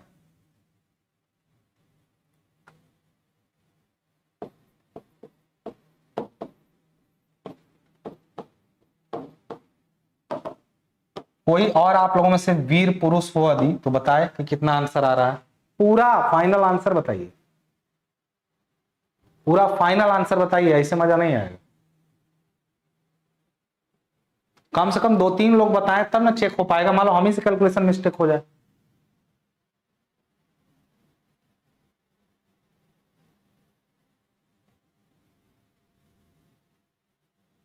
और लोग कैलकुलेट करें।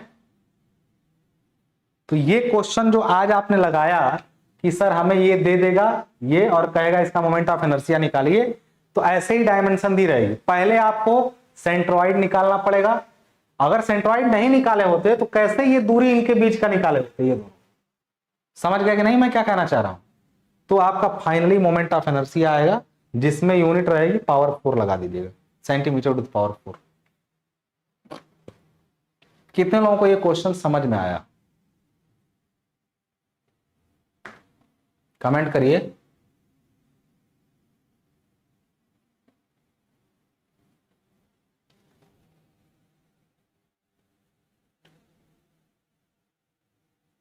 बस ऐसे ही आई सेक्शन का, जैसे एल बना था तो ऐसे ही आई सेक्शन का और ऐसे ही टी सेक्शन का करना है हम लोगों को। कर लेंगे?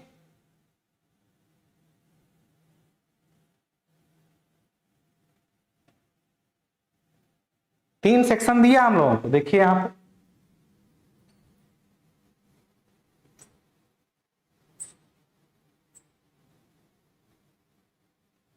देखो, एल टी और आई, 3 सेक्शन दिया। कर लोगे कि नहीं पहले ये बताओ। चलिए रिया को भी समझ में आ गया, इससे अच्छा क्या चाहिए। तो एक क्लास और रख दूं कि इसी में निपटा दूं दोनों? मतलब मैं सोच रहा हूं एक क्लास ले लूं न्यूमेरिकल 2-3, एक SW, एक SW, दो ठो लोग कहां है, एक ही क्यों लोगे भाई?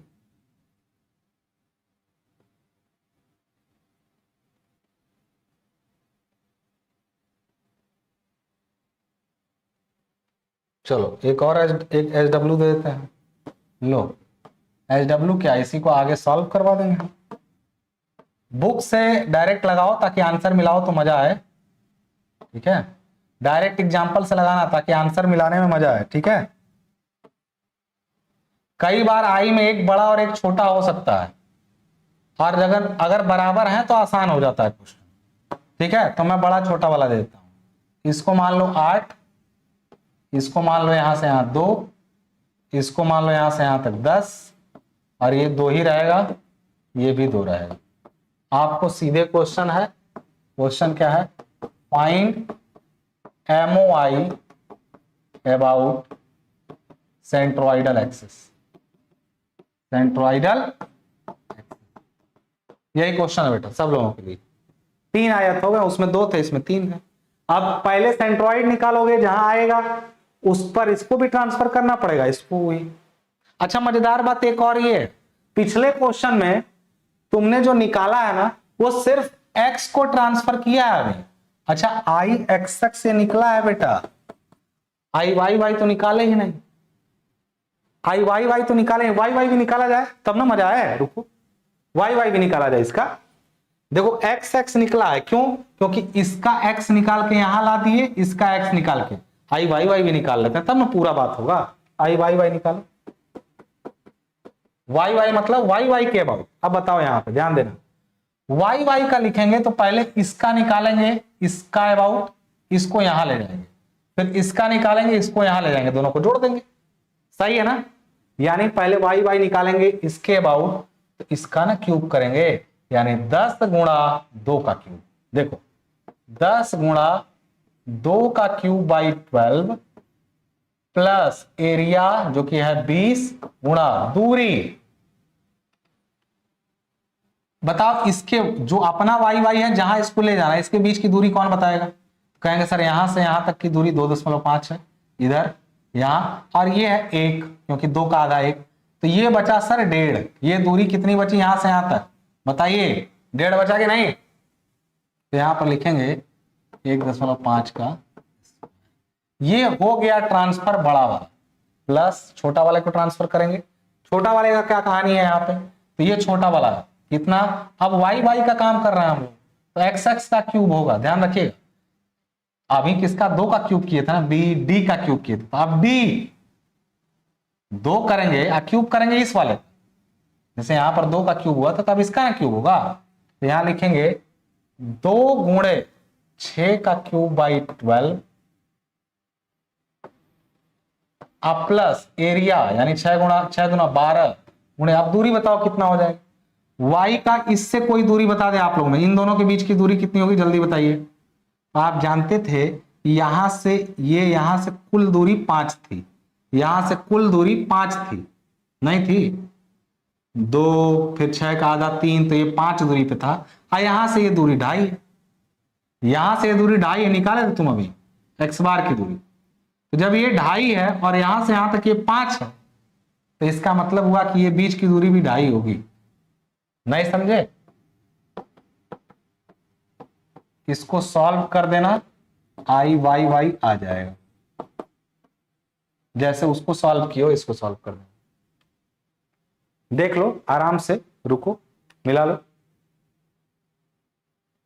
मिला लो सब दूरी वूरी सही है कि नहीं। इसके वाई वाई को यहां ले गए हैं और इसके वाई वाई को यहां लाए, दूरियां भले यहां कम ज्यादा दिख रही हो, बट जो है वो कैलकुलेशन के हिसाब से लेना पड़ेगा, हमने माप के तो बनाया नहीं है।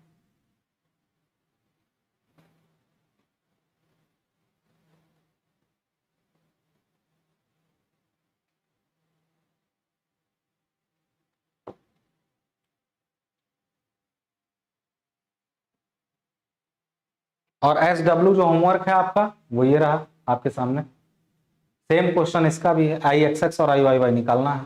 पहले तो सेंट्रॉइड निकालेंगे तब ना ट्रांसफर कर पाएंगे, ट्रांसफर करने का रूल वही है, पैरेलल एक्सिस थ्योरम। कितने लोगों को क्लास समझ में आई है? थोड़ा लग रहा है कि एक बार और देखेंगे तो क्लियरिटी आ जाएगी। और किसको किसको पहली बार में ही पूरा क्लियर है? जिनको पूरा क्लियर है लिख दें ऑल क्लियर सर, जिनको थोड़ा देखना पड़ेगा बताएं सर एक बार और मैं देखूंगा क्लास। कितने लोग ऐसे हैं जल्दी बताएं।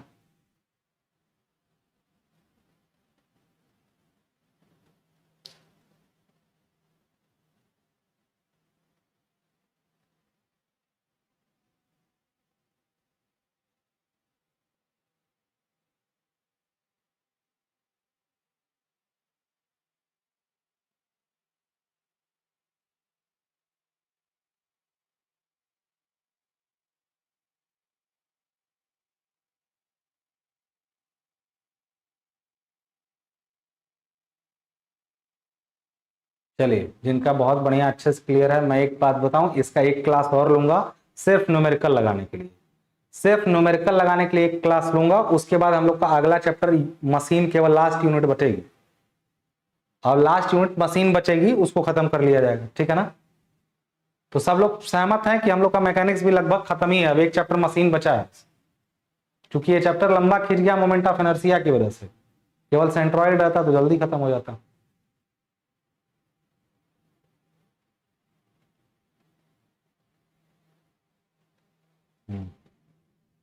ठीक है, तो सब लोग टाटा बाय बाय बोलिए अब।